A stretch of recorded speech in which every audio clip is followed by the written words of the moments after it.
예, 여러분 대중가요 중에서 여러분 칠갑산이란 노래 아시죠? 칠갑산. 예. 옥경이 아시죠? 예. 모른 척 하지 마시고. 예. 아내에게 바치는 노래 아시나요? 예. 그러니까 작사자가 누구시냐면 조은파 선생님이라고. 예. 우리 대중가요계에서는 우리 정서를 가장 잘 표현하는 작곡가, 시인, 이렇게 아주 존경을 받는 분이시더라고요. 네, 자료를 보니까 아내에게 바치는 노래는 이 조은파 선생님이 본인의 아내에게 바치는 노래가 아니라 자신의 어머님을 위해 바치는 노래였는데요. 자신의 어머님은 이제 그 어머님, 이제 할머님이시죠. 그 시어머니가 중풍에 걸렸는데 무려 13년간이나 수발을 들었던, 그래서 막 고름 이런 거 다 입으로 닦아주었던 어머님. 그래서 그 어머님을 생각하면서 모든 아버지들에게 일종의 그런 경종을 울리는 마음으로 아내에게 바치는 노래를 만들었다라는 그런 배경을 제가 보았습니다. 제가 어느 날 우연히 어느 텔레비전 프로그램에서 이 조은파 선생님이 나와서 제가 바로 이제 소개할 어머니란 노래를 어떻게 해서 만들어드는지 그 배경을 제가 듣고 참 뭉클했었는데요. 어느 날 이제 고향에 이제 어머니를 뵙기 위해 내려갔는데, 그래서 문득 어머니를 이제 업고 싶었답니다. 근데 어머님을 업은 순간 어머니 몸이 너무 가벼웠대요. 그래서 어머님 몸이 왜 이렇게 가볍지? 그 생각을 하며 어머니 몰래 눈물을 펑펑 흘렸다라는. 예. 그래서 나온 노래가 바로 어머니라는 노래입니다. 최진희 씨가 부른 노래인데요. 가사가 이렇습니다. 마음 하나 편할 때는 가끔씩은 잊었다가 괴롭고 서러울 땐 생각나는 어머니. 지난 여름 정든 고향 개울가에서 어머님을 등에 업은 징검다리 건널 때 너무나도 가벼워서 서러웠던 내 마음, 아직도 나는 잊을 수가 없습니다. 젖을 떠나 자란 키는 당신보다 크지만 지금도 내 마음은 그 800의 글입니다. 내 800에 의지하신 야윈 얼굴에 야속하게 흘러버린 그 세월이 무정해 어머님이 아실까봐 소리 없이 울었네. 지금도 그 한밤을 잊을 수가 없습니다. 예. 오늘 우리 자녀들 다 데리고 와야 됐어야 되는데 가슴이 정말 애잔해지는 그런 노래이죠. 그래서 어제 저희 어머님이 저희 집에서 주무셨는데 차마 어머님 아직은 몸무게가 가벼워지신 것 같지는 않지만, 그죠? 하지만 우리가 문득 소천하신 아버님이 이제 생각이 나면서 막 여러 가지 상념이 그렇게 들었었습니다. 여러분들을 만약 부모님 업으신다면 부모님의 그 무게, 혹은 소천하셨다 할지라도, 혹은 돌아가셨다 할지라도 마지막 여러분들이 짊어지셨을 부모님의 무게는 어떻게 기억이 나십니까? 이 무게, 오늘 본문에 이 부모를 공경하다는 이 단어는 이 무게라는 단어의 뜻이 있어요. 이 카베드, 공경하다. 그래서 이 단어를 통하여 영화롭게 하다, 하나님을, 혹은 존중하다라는 단어가 나오게 됩니다. 그러니까 마땅히 우리의 그의 무게를, 그러니까 그의 가치를 인정하는 것을 뜻하지요. 이 히브리어 단어 카베드는 이제 히라버 신약 성경에 와서 티마오라는 단어로 번역이 되었는데, 역시 티마오라는 단어도 가치를 매기다라는 부분으로 사용이 됩니다. 그래서 부모를 공경한다라는 이 말은 부모님의 그 인생의 의의를 인정해 드리고 마땅한 가치를 돌리는 것을 뜻합니다. 예수님은 그 당시에 바리새인들이 말로만 부모를 공경하라고 가르쳐 놓고는 정작 본인들은 부모님에게 합당한 가치를 드리지 않는 이들을 무섭게 책망을 하셨죠. 예를 들어 이렇게 가르쳤습니다. 만약 내가 부모님에게 공경할 나의 어떤 용돈을 하나님께 헌금을 했다, 그러면 더 이상 부모님께는 용돈을 갖다 드릴 필요가 없다라고 바리새인들은 가르쳤답니다. 그러니까 말도 안 되는 거죠. 말도 안 되는 거예요. 우리는 부모님을 공경하기 위하여 마땅히 우리 인생에 우리 부모님의 무게를 무겁게 가져야 되죠. 돌아가셨든 아니면 아직 생존해 계시든. 그러면서 우리는 합당한 가치를 드리기 위하여 우리의 시간을 당연히 드려야 되고, 또 우리의 물질을 드려야 되고, 또 우리 마음을 드려야 되죠. 제가 우리 청년들에게도 기회가 있을 때마다 비록 아주 정말로 미비한 그런 소득이 있다 할지라도 지금부터 용돈의 일부를 떼어서 부모님께 드리는 훈련을 반드시 하라고 그렇게 권합니다. 그럼 오늘 본문을 통하여서 왜 우리가 부모님을 공경해야 되는지 아주 기본적인 질문에 대한 답을 찾아보죠. 첫 번째로 우리가 왜 부모님을 공경해야 하냐면 우리가 부모님을 통하여 하나님의 언약을 받기 때문입니다. 같이 따라 하시겠습니다. 하나님의 언약을 시작. 하나님의 언약을 받기 때문입니다. 자, 이 12절에서 내 부모라는 단어가 등장되는데요. 히브리 말에서 이 아버지, 부모, 아버지란 이 단어는 아브인데 이 단어는 바로 직계 위의 아버지뿐만 아니라 그 아버지의 아버지, 또 아버지의 아버지 등 조상들까지 포함한 단어입니다.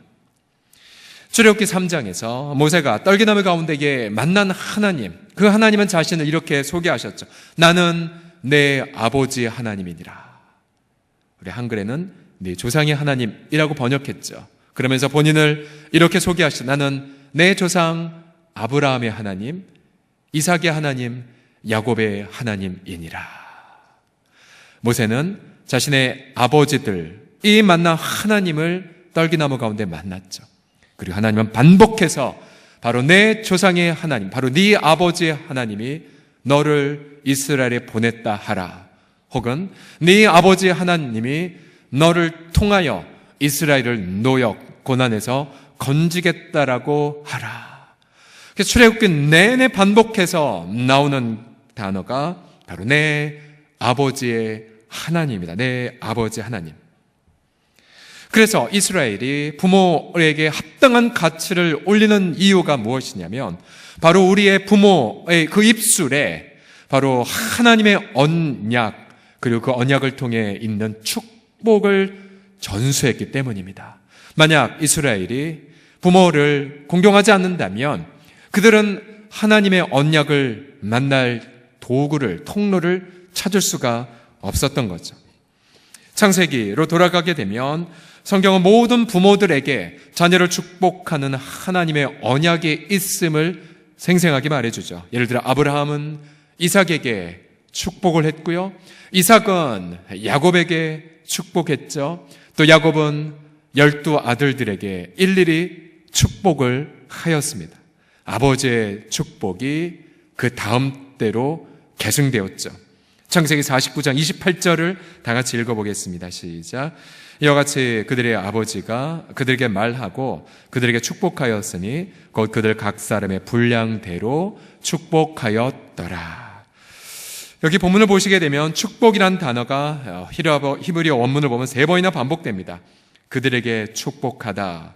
또 각 사람의 분량, 원문에 보면 축복이거든요. 각 사람의 축복대로 아버지가 축복하였더라.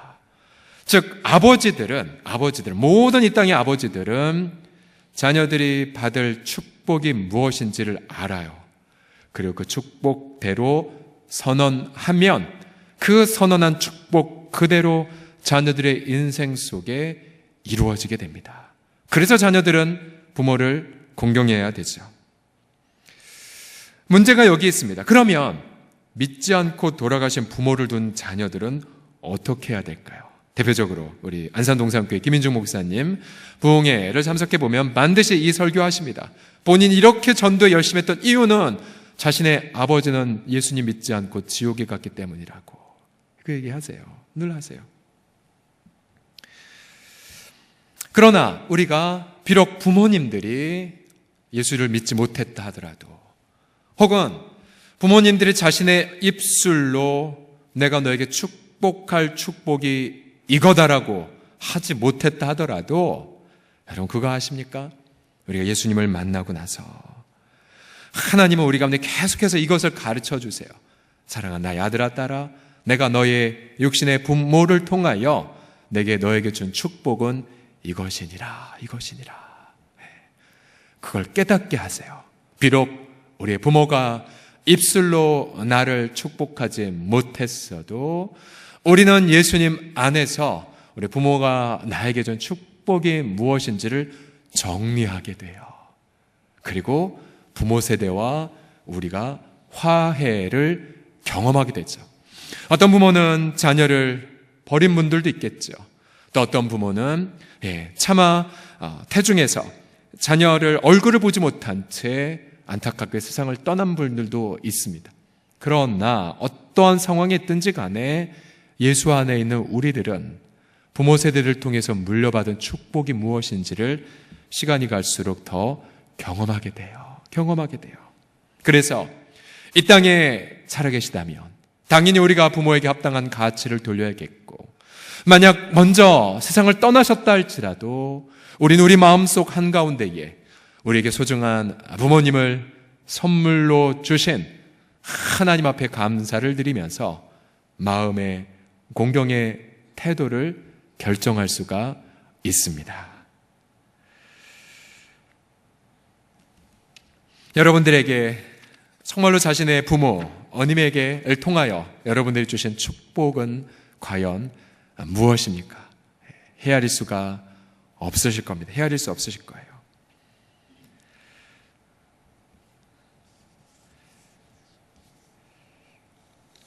지금도 저도 자주 여러분들에게 말씀드리지만은 저희 아버님이 제가 먼저 예수님을 만나고 나서 12년 정도 후에 중환자실에서 예수님을 영접하고 나서 아버님의 그런 신체도 불편하셨고 또한 과거와 같은 왕성한 기억력을 갖지 못하셨었죠.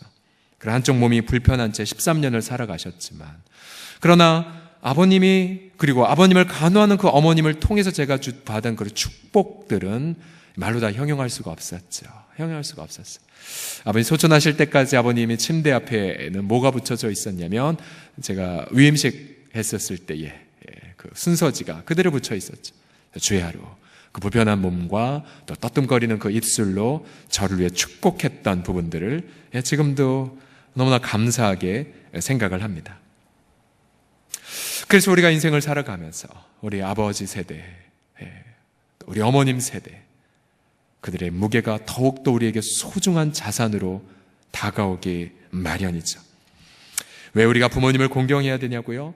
바로 부모를 통해 우리는 하나님의 축복을 누리기 때문입니다. 두 번째로 왜 우리가 부모님을 공경해야 되냐면 우리 부모 공경이 바로 하나님을 기뻐하는 행위이기 때문입니다.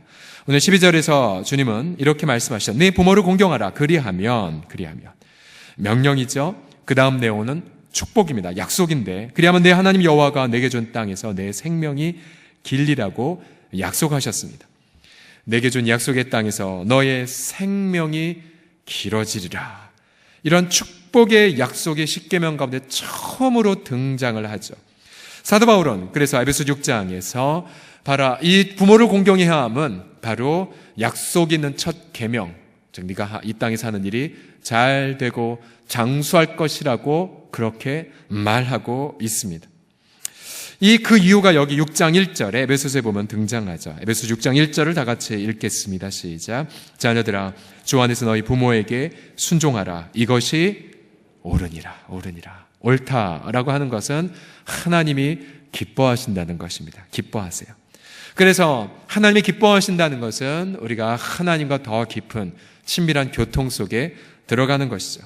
그래서 우리가 마음을 다해 부모를 공경하게 되면 하나님과의 깊은 교통을 경험하게 되고, 하나님과의 깊은 교통을 통하여서 우리 이 땅에서의 삶의 형통함을 누리게 돼요. 청년 시절 제가 한참 예수님 믿고 사랑할 때에 저는 우리 부모 세대를 통해서 전수된 모든 유교적 세계관들을 과격하게 단절을 했었어요. 그것이 저의 반항심과 더불어서 어떨 때는 건강한 어떤 그런 제 신앙을 고백하는 기회도 삼았지만, 지금도 이렇게 보면 10대 시절에 제 그런 어떤 신앙의 핍박에 거부했던 마음은 반항심이 참 많았던 것 같습니다. 저는 그 반항심과 더불어 제사를 거부했고, 또 불교 상징이 있는 그런 할머님 뒤에 쓰던 병풍을 일부러 버리기까지 했었습니다. 또 특별히 그 당시에 예수님을 간영접한 저희 어머님에게 제가 좀 이런 말을 했었어요. 어머니 왜 믿음이 그거밖에 안 돼요? 좀 더 믿어하세요. 좀 더 기도하세요. 라고 막 건방지게 말을 했었습니다. 하루는 저희 어머니께서 얘야 비가 올 테니 우산 가져가라. 싫어요. 그리고는 가버렸어요. 그러나 그날 저는 비를 맞고 돌아왔습니다. 이런 패턴이 몇 번 반복이 되면서 주님이 제게 분명히 이렇게 얘기해 주셨어요. 네가 이 땅에서 살아가야 될 지혜와 조언은 나는 너희 부모에게 두었다라고요. 반복된 그런 경험들을 통하여서 아무리 제가 공부를 많이 했어도, 아니 제가 먼저 신앙생활을 했다 할지라도, 아니 뭔가 신앙의 어떤 뜨거운 그런 영적 교만함이 있다 할지라도 하나님 분명히 제가 인생에 살아간 소중한 조언과 지혜를 부모님의 입을 통하여 얻도록 저를 훈련시켜 주셨어요. 지금도 마찬가지입니다. 우리가 앞선 세대 그 입술에 수만 많은 조언과 지혜가 있다라고 하는 사실들을, 이것은 비단 우리 육신의 아버지뿐만 아니라 우리의 신앙의 삶을 인도해 줄 아버지와 같은 우리 영적 멘토들에게서도 찾아볼 수가 있습니다. 저는 청년 시절 인생의 멘토를 달라고 참 기도를 많이 했었는데, 나이 이제 40이 넘어가면서 어느덧 제 주변에 아버지 같은 저의 인생의 멘토들이 많이 있습니다. 저를 사랑해 주시고 또 저를 돌봐주시고 제게 필요한 인생의 조언을 아낌없이 그렇게 해주시죠. 그러면서 종종 그분들이 이런 말을 합니다. 내가 다시 목회를 한다면 난 이렇게 하지 않을 거야. 때로는 솔직하게 하나님 앞에서 내 목회는 이러이러해서 실패했네. 너희들은 이런 실패를 반복하지 말게나 라고 본인들을 하나님 앞에 솔직히 자책을 하면서 그렇게 애정어린 조언을 하실 때가 있어요. 그럼 우리는 그 조언을 순종해야죠. 작년에 여름에 우리 기독교계 알려진 어느 선교단, 어느 기독교의 우리 교단의 어느 단체 모임에서 우리 원로 목사님께서 메시지를 전하신 적이 있었어요. 그 메시지를 어떻게 정리하시면서 자신의 사역과 삶을 이렇게 쭉 정리하면서 정말 하나님 앞에서 솔직하게 겸손하게 자신의 삶 속에서 하나님 행하셨던 감사했던 부분들, 그러나 또 본인이 하지 못했던 부분들을 솔직하게 후배들에게 나눠주신 부분들을 나중에 제가 요약 정리한 걸 제가 본 적이 있었습니다. 그러면서 우리 앞에서 앞선 세대, 우리 원로 목사님 세대 때 이루어졌던 하나님의 언약과 축복들, 또 그 앞선 세대가 하나님 앞에 이루었던 언약과 축복들, 정말 그 축복들이 잘 계승되어 있는 것, 그것이 바로 우리의 중요한 책무라는 것을 다시 한번 다짐하게 되죠.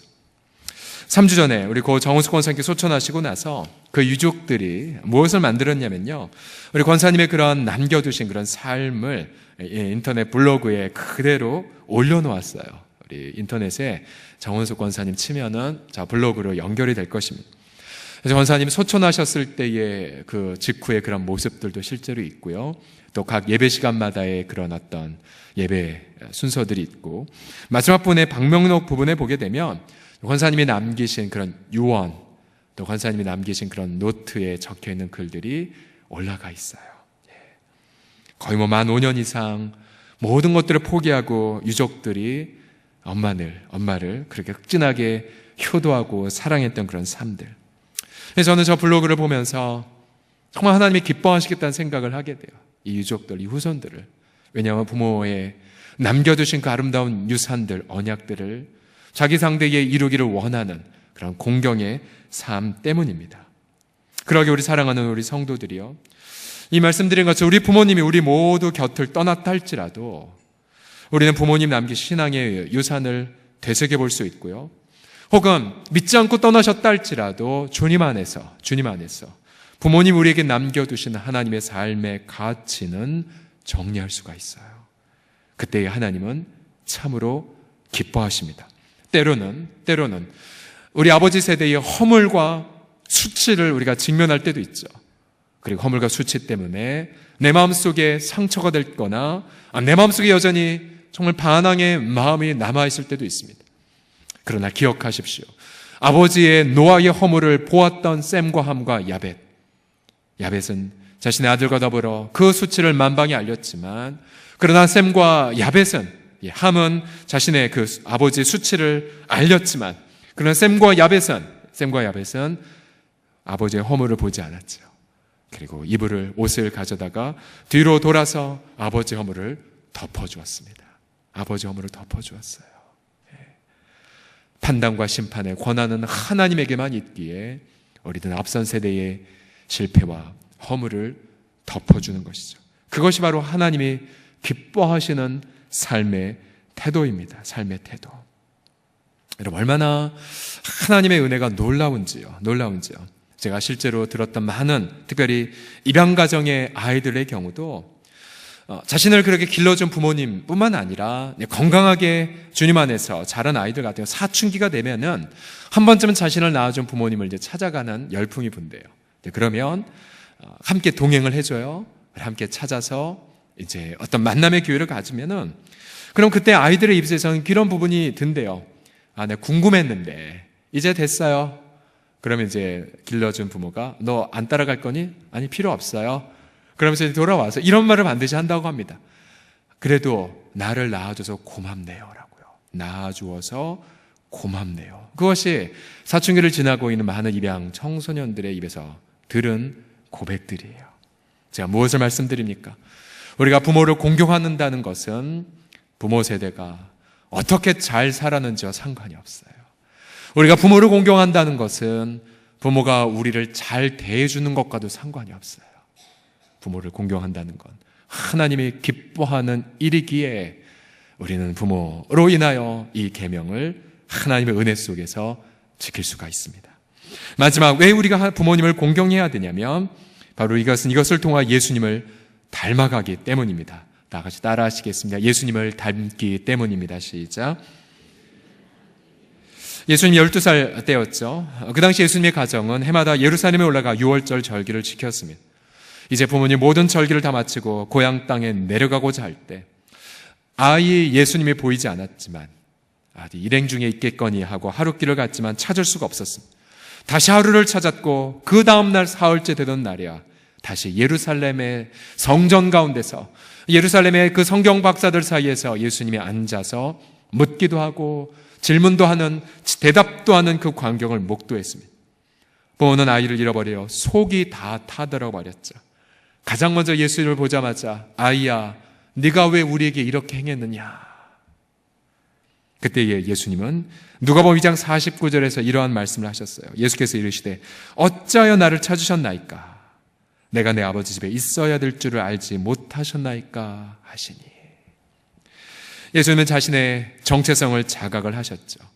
그래서 하나님의 아들로서 아버지의 존전 앞에 머무셨던 것입니다. 그러나 예수님은 자신의 정체성을 주님 안에서 아버지 앞에서 자각하셨지만 그런 반항의 태도를 갖지 않으셨죠. 그 다음 바로 이어진 2장 51절을 보게 되면 이런 구절을 읽습니다. 같이 읽어보겠습니다. 시작. 예수께서 함께 내려가사 나사렛에 이르러 순종하여 받으시더라.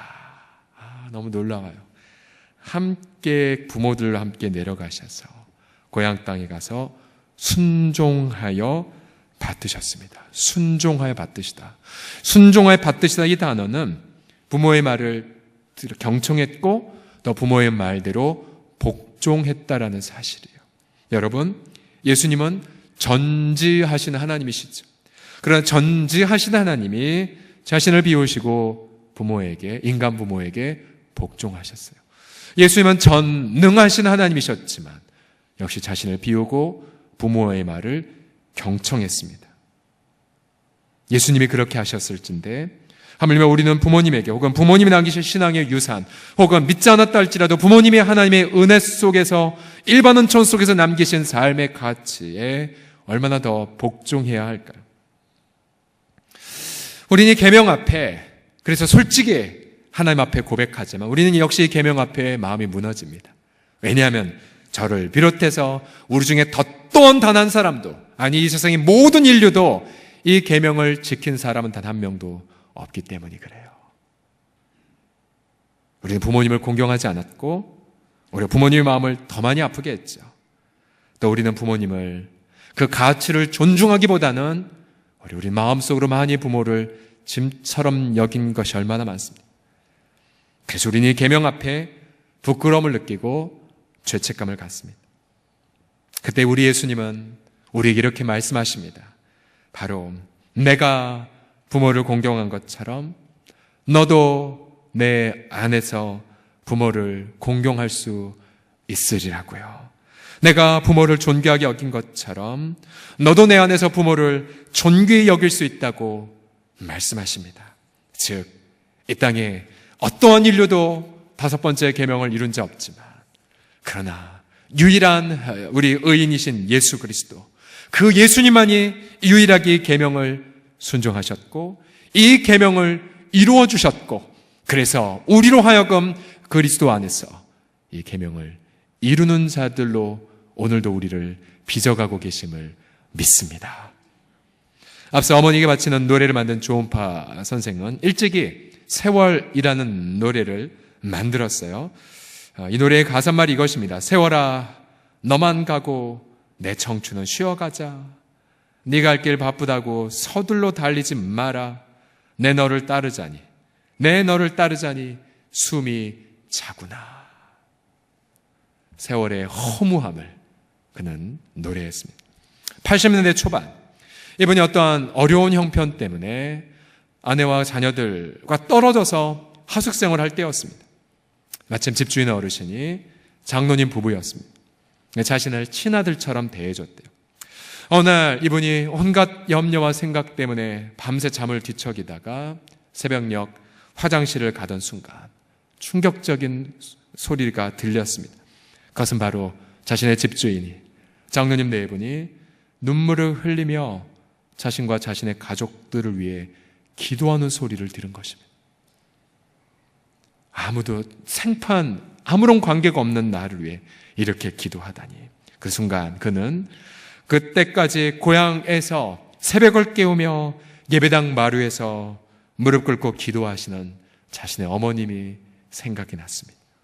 바로 그 다음 주일날 그 장로님 네 분을 쫓아 교회를 갔고 바로 그 교회에서 예수 그리스도의 복음을 들었습니다. 그는 평생 대중가요계에서 인생 허무함을, 헛됨을 노래했지만 그러나 복음을 듣고 진정 인생의 허무감은 복음 안에서 그리스도의 피 묻은 십자가 안에서만 해결될 수 있고 바로 그리스도 안에서만 진정한 인류의 꿈이 이루어질 수 있음을 깨달았습니다. 변화가 되었습니다. 신실한 성도가 되었고 전도자가 되었습니다.